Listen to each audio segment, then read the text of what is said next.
Hello, and welcome back to another episode of Stories of Horror. This is episode 35, and as you've seen from the title, we were revisiting a topic that we did in the first episode of the series, which is about vampires and werewolves. But today we will only discuss a part of that topic, which is the vampire one.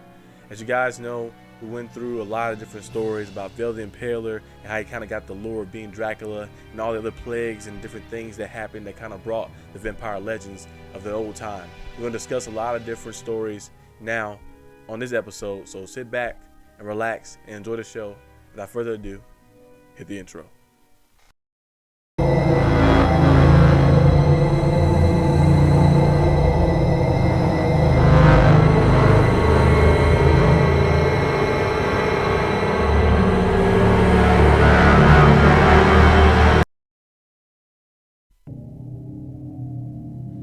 Elizabeth Bathory is often proclaimed the most prolific female serial killer of all time, accused of slaying more than 600 women inside her lavish castles.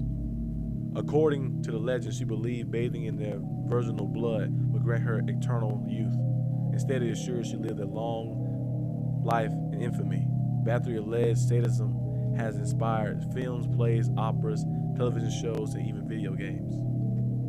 In 1560, she was born into a wealthy dynasty that controlled Transylvania, now a region of Romania. But Bathory's privileged upbringing was tainted by violence and health problems. According to Alexandra of Poland's University of Lodz, who in 2018 published a research paper on the Countess. Already at the age of 4 or 5, she suffered from epileptic seizures, violent mood swings, and as well as painful migraines.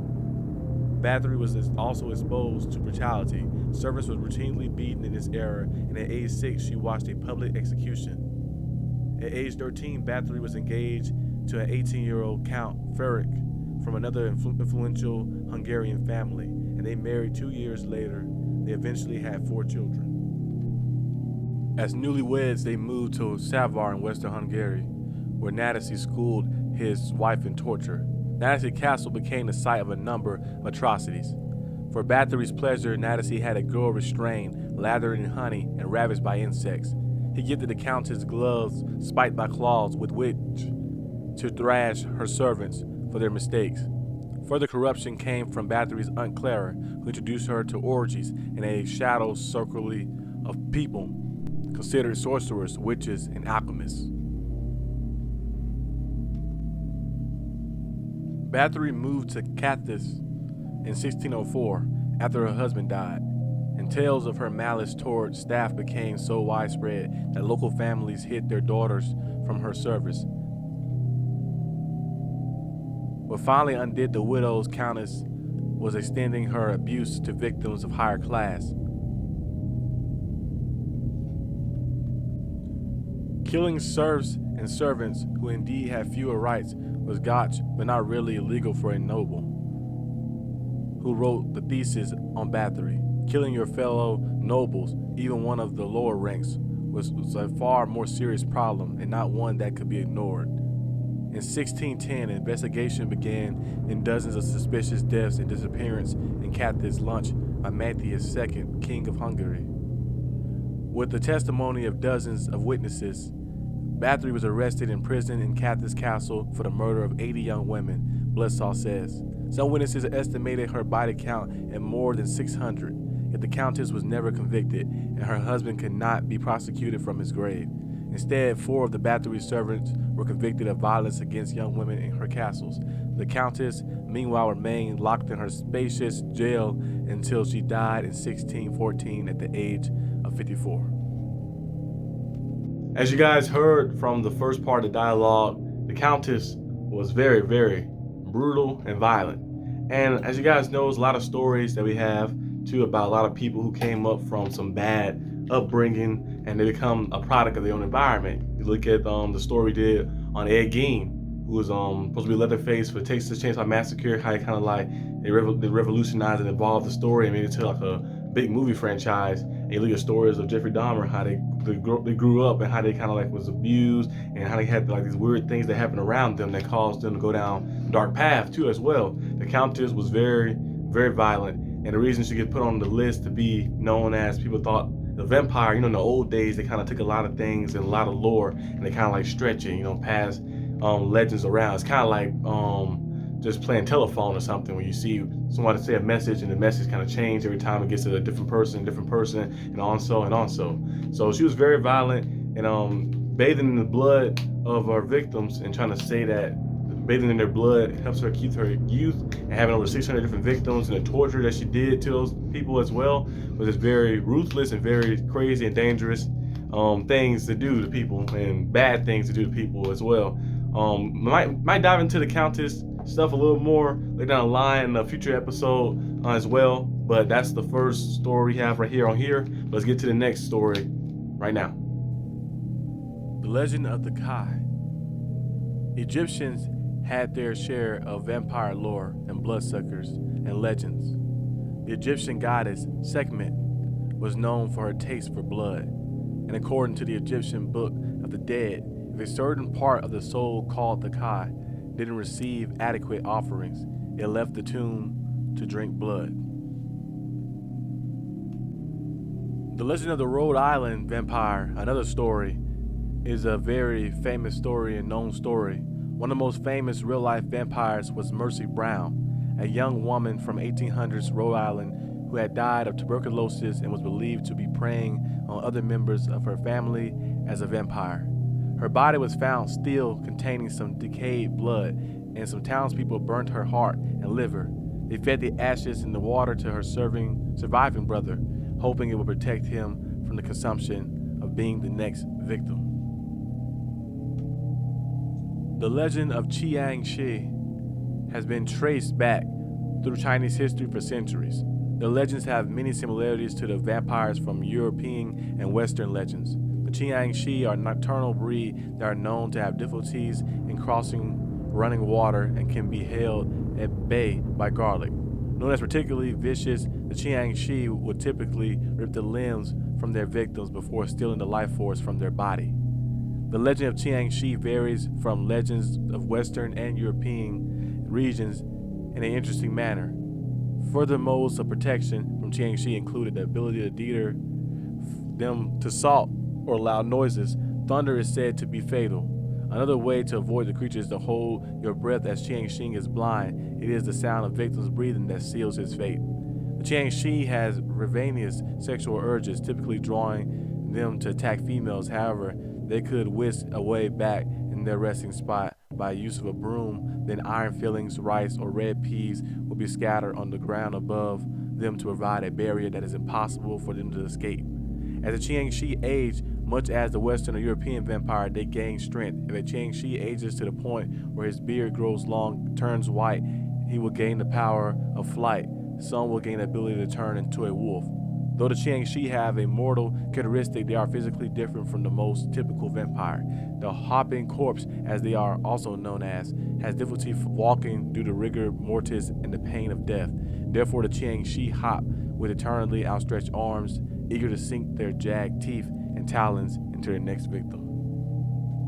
The vampire lore and the vampire word, according to Smithsonian, the word actually comes from Slavic Europe, with predecessors to the word originating in the 10th century until their conversions to Christianity, which took place throughout the 7th to 9th centuries. Slavic people cremated their dead, believing that that was the only way to free the soul from the body. Because of this new practice of the burying the dead would have horrified some, they began burying objects with the bodies, or even covering graves with stones in hopes of appeasing the buried souls and keeping them from rising. This kind of is similar to what the Haitians did too as well. You guys go back to one of the old episodes of Stories of Horror.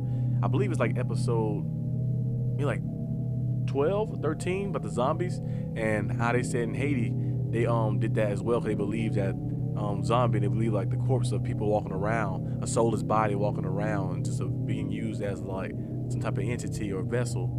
They said they used to put stones and rocks and different objects over the graves to keep that from happening. That was a legend that happened there as well. Like I mentioned in the first part, as you guys know, the vampire lore and kind of like, and like the lore of all the supernatural entities and people saying that this guy's a vampire, this guy's a vampire. The plague that happened when people had diseases, and they was bleeding from the mouth, and their skin started turning pale, had little markings around their skins, and they didn't really know the context of those diseases as well. They thought like they was maybe transforming into something unnatural, something supernatural that's not heard of this world. And kind of how that thing just kind of stir a lot of mess up and kind of just makes everything just magnified and go crazy. And so they start spreading things and rumors around everywhere, kind of like doing the regular world too as well. You see a rumor of somebody say, oh, this guy tweeted this guy is going to a different team or something like that, and it can be not true at all, but since somebody tweeted it or reported it, it says a rumor, then you start seeing speculations and all type of stuff. That's kind of happened in the old days. So history repeats itself, eventually comes back in full circle. And a lot of that vampire lore and the plague and how the names originated and all things that happened in the old days was all kind of on the same par. Like I mentioned too in the dialogue about the Hades, in Haiti what they did too, about they believe in the zombies. They believe it's kind of like similar to what they thought a vampire was as well. Like that, it's kind of like somebody a vessel being brought back without a soul, so it's just walking around as a corpse looking to devour and feast on people. So it's kind of like they kind of have the same and similar things, and you see a lot of like different legends all have similar stuff. When you see certain things, you look at the Wendigo and you look at the Skinwalker, they have a lot of similarities and a lot of things, but they're part of different cultures. So a lot of cultures like to bring their own aspects and like put their own twist in things and legends and stuff, and you get what you get here and stuff. But the next thing we talk about too is another type of vampire that's kind of like in a modern day time. Kind of have people have kind of like said that their modern day vampires are people who siphon your energy and energy vampires. So we're going to dive into that right now. The next story or topic is about vampires, kind of like in the modern world of people. I think somebody brought in the comment section before in the old video, the first video, how people can be different type of vampires. Like a psychic vampire is a creature in folklore said to feed off life force of other living creatures. The term can be used to describe a person who gets increased energy around other people, but leaves those other people exhausted or drained of energy. Psychic vampires are represented in the occult beliefs of various cultures and in fiction. Psychic energy, terms to use to describe substance and essence that psychic vampires take or receive from others include energy or chi, life force, and vitality. There are no specifics or medical evidence supporting this existence of bodily or psychic energy allegedly draining. Another one is emotional vampires. Emotional vampires for people with various personality disorders who are often considered to drain emotional energy from others. But then we get to our last one, which is energy vampires. Energy vampires is also used metaphorically to refer to people who influence leaves a person feeling exhausted, unfocused, depressed, without ascribing the phenomenon to psychic interference.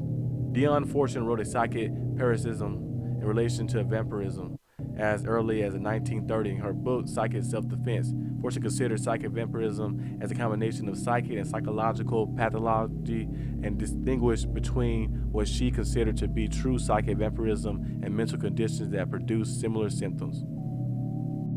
So that's all we got for today's video. Hope you guys enjoyed this video. If you didn't see the original one, it was part one of the first episode, you can go back and watch that. The link should be in the comment section or description. I'm gonna put it somewhere, but go watch the first episode. This is a part two to that first episode as well. And then next week, most likely, because I missed a few weeks, I usually would do it every other week, but I missed a few weeks, so I might do one next week as well. So next week we're gonna have a cool topic as well. I got something planned very good about this one. This one's not really about like a legend or mystery. This is something that actually happened. It's a crazy story, so we're gonna dive into that next week. So hope you guys tune in for that and leave a lot of suggestions in the comment section down below if you would like to. But I'll see you guys next time on the channel. Adios.